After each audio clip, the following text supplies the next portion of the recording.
There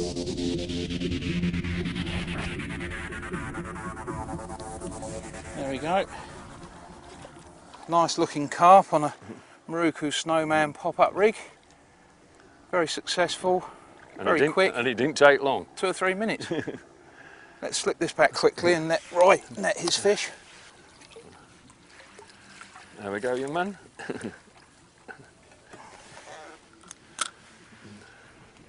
Now in Roy's case, this fish was hooked on just a straightforward pop-up rather than a snowman rig.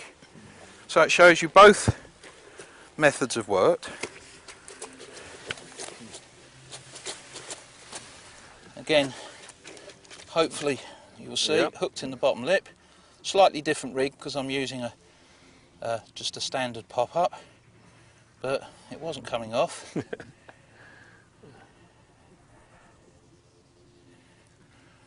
But again, pretty little fish. And it didn't take long. And it certainly didn't take long at all. No.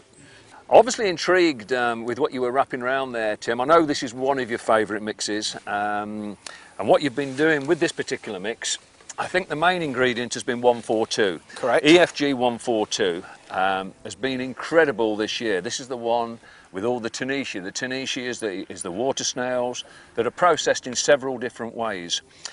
Actually our most complex ground bait, 57 separate ingredients in there, and again I know that the fish love it all but they can't figure out which part. So you've mixed 142 together, what else have you got in there? Well, we've got a selection.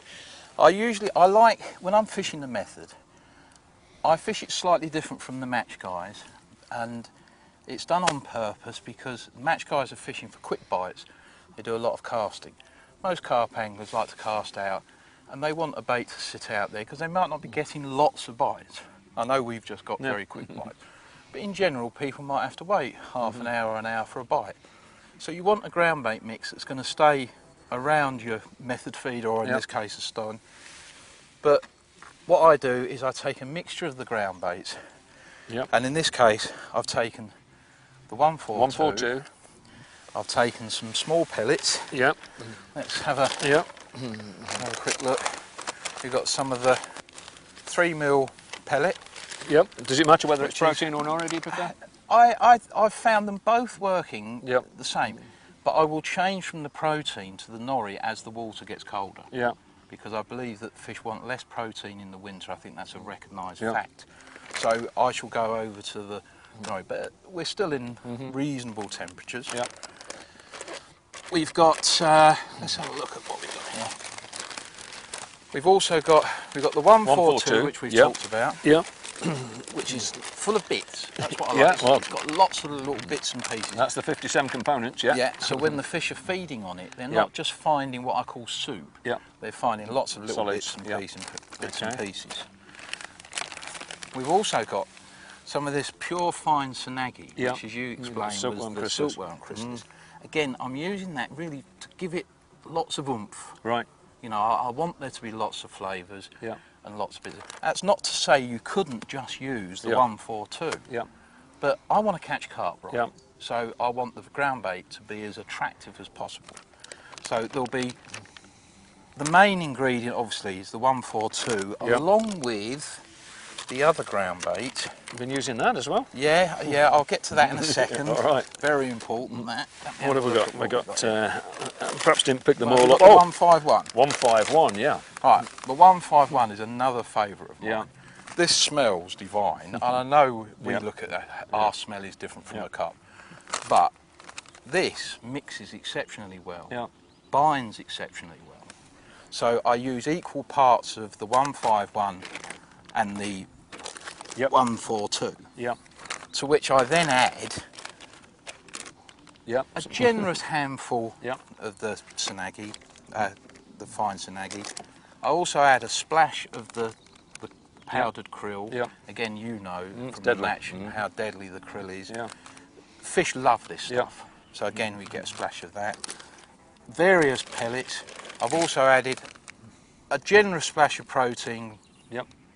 Ground bait, you know, and again, all these things are really just to try and make sure the fish finds. I think we're coming back here, it's the multiple component job. The fish loves them all, but it can't figure it out.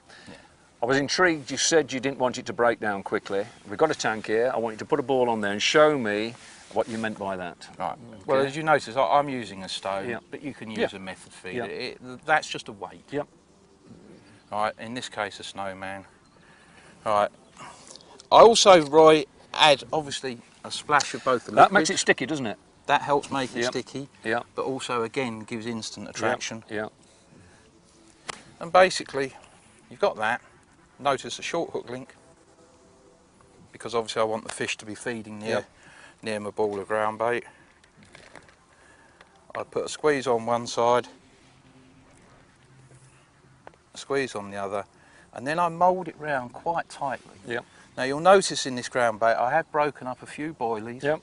just a selection, again to give the fish just bits and pieces to feed on, Yep. so that they're not just feeding on the soup. And then once that's moulded firmly round there, which I'm getting a bit tangled up here, but you've then got a method ball Okay. with my hook bait nice and close. Yep. That can then go in the water. Now, as we've said, you know, Yep. from the point of view, I mean, already you can see there's bits starting to fall off that Yep. and leak off. But I like the fact that the fish have to work at it. Right, yep. And it makes them feed more aggressively, in my opinion. And quite often, as you noticed probably when before we got those bites, we were getting lots of little bleeps, and that's where the fish are actually attacking the ball. Yep. And as you can see now, that's starting to break up. All the flavours are coming off into the water. Instantly you're getting attraction, and my hook bait is sat within inches. Yeah. And of course the great thing is, as I say, I do know this, speaking to the scientists, 142, all of our baits have got controlled breakdown speeds, and so they don't, all the components break down at different speeds. Whereas if you've only got a limited number of components, then it all happens very quickly, which is not the idea that we're after. Okay, that's absolutely brilliant. We've got our pop-ups, and they are obviously going to be devastating. The flavour release is coming off them, 3 flavours. I just think we've got a winner here. Well, yeah, and one of the things I'd recommend people to do is when you buy the pop-ups, put one in a glass at home. Yeah. And after half an hour, look at the water that it's in, and you'll see what's coming out of it. Yeah. And that is just attractions that are pulling the fish to your hook bait. Yeah. You know, some baits, nothing happens. Yeah. You know, you want something to be It's happening. got to be acting. Good. Let's put some more bait on. Let's catch another. That's brilliant. Why not? Why not? Okay. Thank you, Roy. Well, Tim, that must have all have been 30 seconds. Yeah, they don't like these at all, Roy. That's the trouble with this bait, is you struggle to get 2 rods in the water. If we're not careful here, we're going to have a bait that's going to be banned before we launch it. It's that good. There'll be people saying you can't use this bait, it's too good. That is unbelievable. Well, it's not unbelievable because we know. Yeah. These are very, very quick acting baits. Again, I can't stress, Roy, how important it is to give the fish the best quality bait you can. You know, and you know, you spend thousands of pounds on your fishing equipment and then buy cheap bait. It doesn't make any sense. I think the other great thing as well, we talked about the environmental issues. How many times have we heard people say, oh, the boilies have been laying there on the bottom?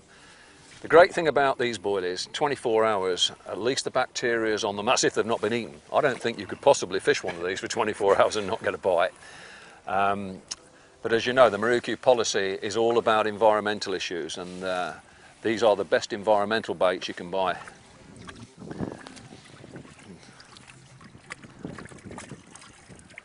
That's his brother to the one you've just caught. Right, so yeah, again, little pop-up, in this case the single pop-up rather than the snowman, hooked in the bottom lip. It's one of the things, fishing the method, I'm always baffled if I see people using long hook links, Roy. Yeah. You know, I'm fishing a ball of ground bait which I want the fish to come to, so I don't want the hook bait over there, I want it right next to it. And we've proved just in the last couple of minutes how simple and effective that is. Again, another nice fish. Still my hands are covered in ground bait because I haven't had time to clean them. Going to behave for the camera, please. There you go. Well, nice little chunky fish. How's that then, eh? What a perfect end. 3 fish, probably 5 minutes fishing. That's how quick we can catch on these Marukyu baits. Tim, brilliant.